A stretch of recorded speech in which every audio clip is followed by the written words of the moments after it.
What if the way a man behaves in bed could reveal his deepest feelings more than any words ever could? Carl Jung, the well-known psychologist, believed that true love isn't just spoken, it's unconsciously expressed through intimacy. The way a man holds you, looks at you, or even breathes with you in those vulnerable moments can expose what's really in his heart. So how do you know if it's more than just physical? Jung's insights into the unconscious mind point to 4 unmistakable signs, subtle, powerful behaviors that only happen when a man is deeply, truly in love. Jung taught us that love isn't just an emotion, it's a merging of 2 people where raw, unfiltered instincts rise to the surface. When a man is emotionally bonded, his body and mind reveal truths he might not even realize himself. Today we're uncovering 4 intimate acts that, according to Jungian psychology, prove his love runs far deeper than attraction. These aren't just habits, they're unconscious rituals of devotion, and by the end of this, you'll know exactly what to look for.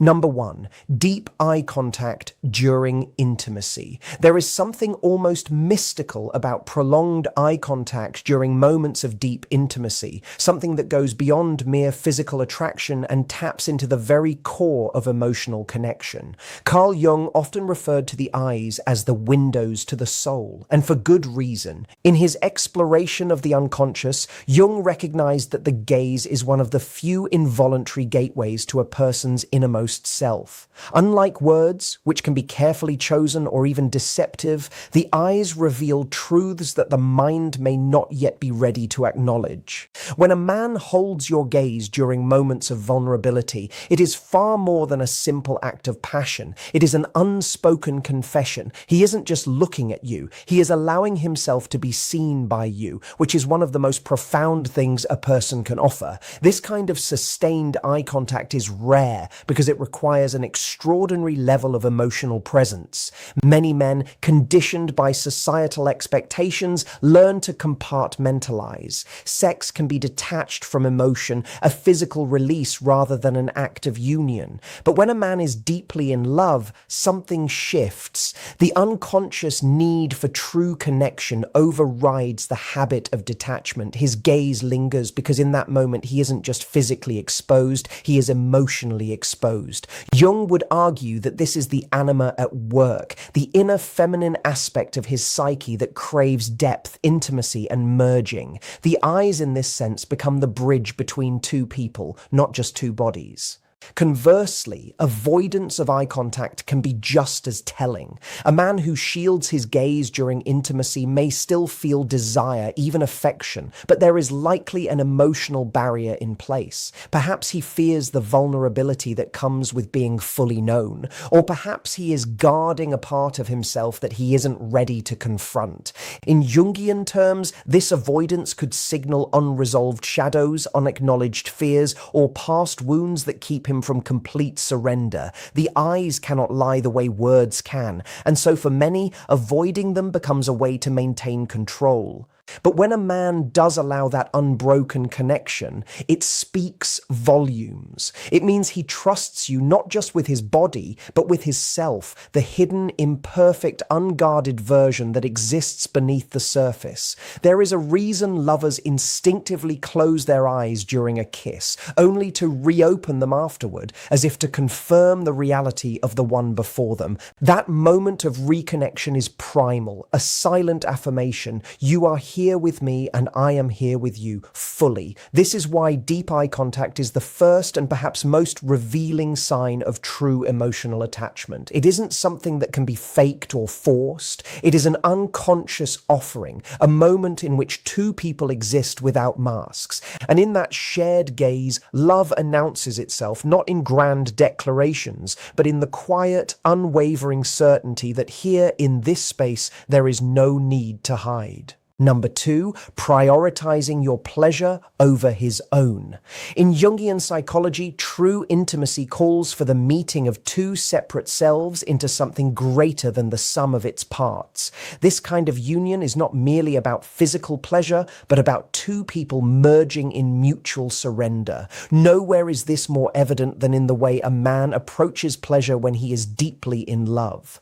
Lust seeks its own satisfaction, but love seeks connection. When a man prioritizes your fulfillment over his own, it is not just generosity. It is an unconscious act of devotion, a silent vow that your joy is inseparable from his own. Jung believed that the shadow, the repressed, unconscious aspects of our psyche, often governs our baser instincts, including selfish desire. But when a man loves deeply, something remarkable happens. His higher self overrides those primal impulses. He delays his own gratification, not out of obligation, but because the act of giving becomes its own reward.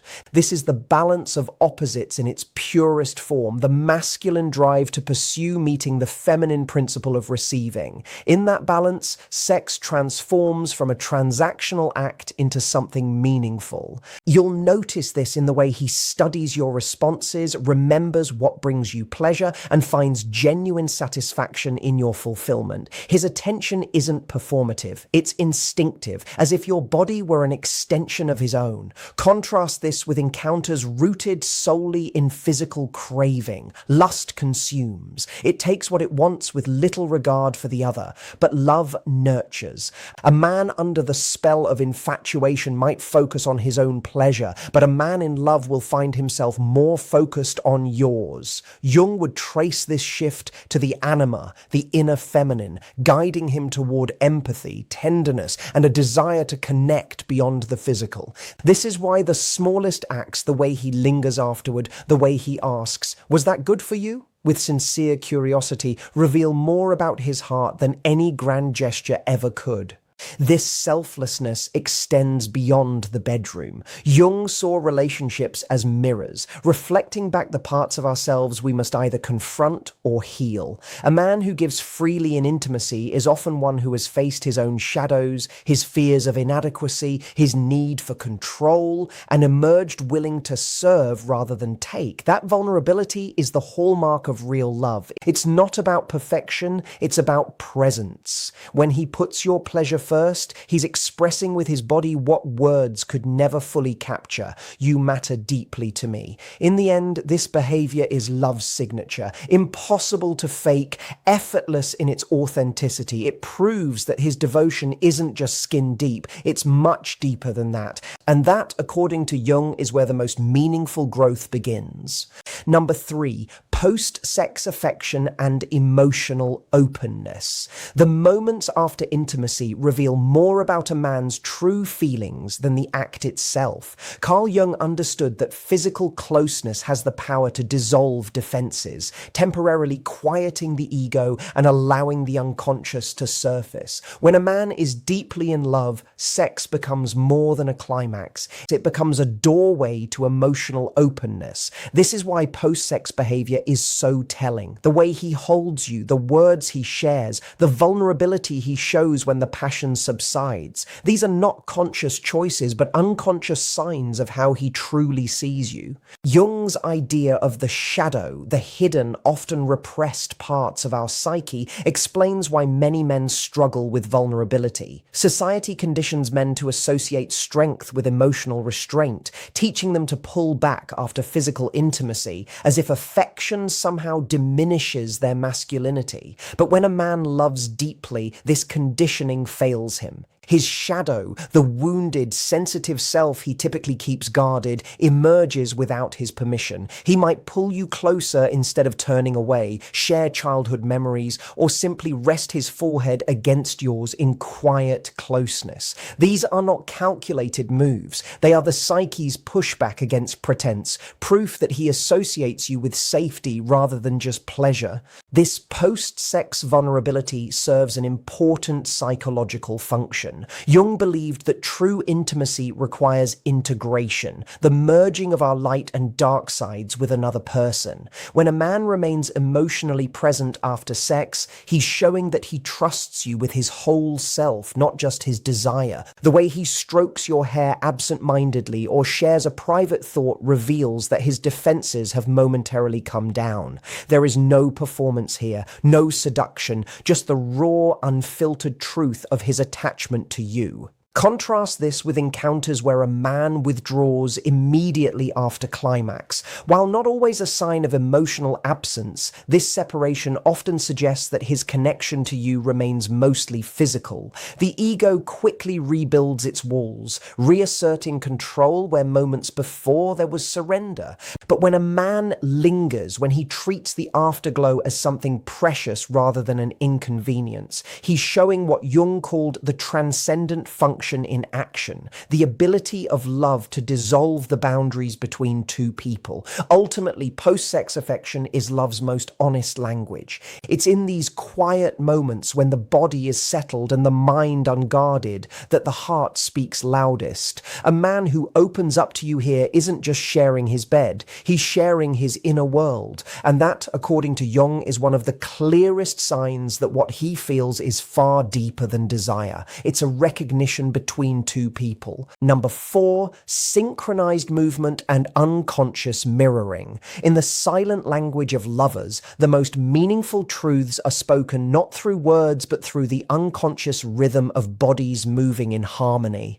Carl Jung's idea of the collective unconscious, that deep shared reservoir of memory across humanity, helps explain why two people deeply in love often fall into spontaneous synchronization, when his breathing slows to match yours, when your limbs entangle without thought or effort, when a simple touch seems to communicate more than paragraphs ever could. These are not coincidences, but a kind of biological poetry. They are evidence that your connection has moved beyond conscious intention into the realm of instinct, where the older wisdom of the body overrides the calculated movements of the mind. Jung believed this phenomenon came from what he called a state of shared feeling, a kind of emotional oneness where boundaries between people temporarily dissolve. In ordinary life, we maintain careful control over our physicality, but love has a way of dismantling these barriers. When a man is emotionally open, his nervous system begins to resonate with yours in what modern science calls limbic synchrony. His heartbeat may subtly adjust to yours, his gestures might mirror yours like echoes across some invisible bridge between two people. This isn't imitation, it's connection. The body's way of declaring what the conscious mind might still be too guarded to admit: we are no longer separate. The significance of this synchronization becomes especially clear during moments of deep stillness. Notice how, when lying together in quiet intimacy, you might both shift positions at the same time or sigh in the same rhythm. These small moments reveal that your connection operates on a level far deeper than ordinary interaction. It's a kind of instinctive dance built into who we are. Jung would argue this reflects an old symbol found across cultures, the image of two people becoming whole together. Your bodies are quite literally remembering what your minds may have forgotten, that love at its highest form is a return to closeness. Contrast this with the stiff, self-conscious movements of casual encounters, where each person remains acutely aware of their separateness. Without emotional investment, the body stays guarded, movements remain calculated, and true synchronization rarely happens. But when love is present, the need for this guardedness melts away. His hand finds the small of your back exactly when you need support. Your head rests into the curve of his shoulder as if the space was made just for you. This effortless alignment is the physical expression of what Jung called the tendency of opposites to move toward balance. What makes these unconscious movements so deeply intimate is their complete authenticity. Unlike spoken declarations which can be crafted or controlled, the body's language of love cannot be faked. When his body moves in silent harmony with yours, it's the purest expression of his own recognition. You are not separate, but an extension, not just someone he's with, but somewhere he feels at home. In these wordless moments, Jung's ideas stop being abstract concepts and become something you can feel, that in the alchemy of true connection, two separate people can momentarily touch a kind of unity that goes beyond themselves. This is why synchronized movement remains love's most old and meaningful dance, shaped not by conscious will, but by the quiet wisdom of the unconscious mind. Carl Jung, the pioneering Swiss psychiatrist, saw love as far more than a passing emotion or social construct. It was a profound psychological event, a meeting of the conscious and unconscious mind. At the heart of his theory lies the concept of the anima and animus, the hidden feminine and masculine aspects within each of us. According to Jung, every man carries an inner feminine image, shaped by his experiences, expectations, and even cultural influences. When he falls deeply in love, he isn't just drawn to a woman, he's encountering a reflection of his own inner world. This is why the right partner doesn't just feel exciting. She feels familiar, as if she's always been part of him. The stronger the emotional pull, the more that inner image seems to line up with her essence, creating an almost uncanny sense of recognition. This is why some loves feel destined, as if they were written in the stars, because in a way they were shaped in his mind long before they ever met. But this projection is only the beginning. True intimacy, in Jung's view, calls for something far more vulnerable, the willingness to lower the masks we wear in daily life.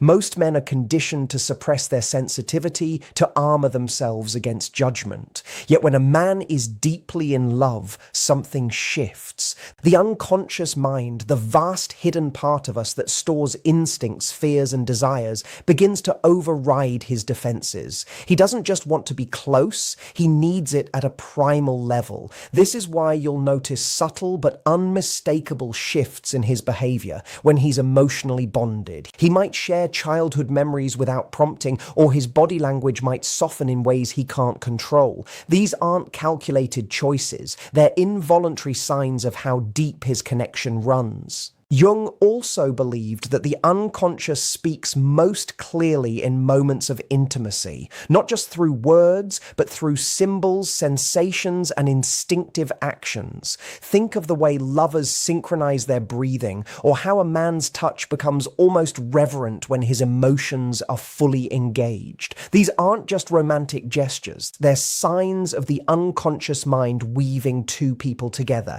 In Jungian terms, love is a kind of alchemy. It transforms the raw material of physical attraction into something closer to spiritual union. And when a man is truly in love, his unconscious will show it in the most beautiful ways. So how does this hidden psychology reveal itself in the bedroom? The answer lies in 4 unmistakable behaviors, acts so intimate, so revealing that they bypass the conscious mind entirely. These aren't tricks or learned techniques. They're the raw, unfiltered language of a man's heart. These 4 unconscious behaviors, deep eye contact, selfless giving, post-sex vulnerability, and synchronized movement, form the silent language of a man's devotion. Carl Jung's wisdom reminds us that love is never just an emotion. It's a truth written in the body, in the unguarded moments between two people. If your partner does these things, you're not just sharing a physical connection. You're sharing a psychological and emotional bond that goes beyond the ordinary. So now we turn it over to you. Does your partner show these signs of deep love? Have you noticed other unconscious behaviors that reveal his true feelings? Share your experiences in the comments below. We'd love to hear your stories and insights. If this exploration of love through Jung's lens resonated with you, don't forget to like and subscribe for more psychology-driven relationship content. Want to go deeper? Let us know if you'd like our next video to uncover Jung's warning signs in relationships, the hidden psychological patterns that reveal when a connection may be unhealthy or unfulfilling. Until then, remember, the body rarely lies about love. Pay attention to what's expressed beneath the words, and you'll always know where you truly stand.